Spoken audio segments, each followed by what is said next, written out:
আসসালামু আলাইকুম। বন্ধুত্ব কাছে থাকা নয়, পাশে থাকার নামই বন্ধুত্ব।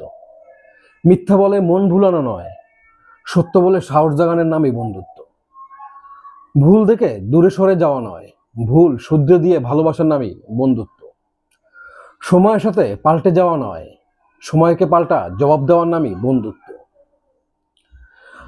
আজকের বেপরোয়া ব্যস্ত জীবনকে পরোয়ানা না করে কেমন আছিস জানতে চাওয়ার নামই বন্ধুত্ব। শুধু ফটো সেশনের আলোর ছটায় কাঁধে হাত রাখা নয়, একাকিত্বের অন্ধকারে কাঁধে হাত রাখার নামই বন্ধুত্ব। আজকের এই দিনে সকল বন্ধুদের জানাই শুভেচ্ছা, সকল বন্ধুদেরকেই ভালোবাসি। সবাই আমাদের খোঁজখবর রাখবে, সকল বন্ধুদের সবাই খোঁজখবর রাখবে। আল্লাহ হাফেজ। সুন্দর ভিডিও পেতে প্লিজ লাইক, কমেন্টস, ফলো দেবেন। আল্লাহ হাফেজ।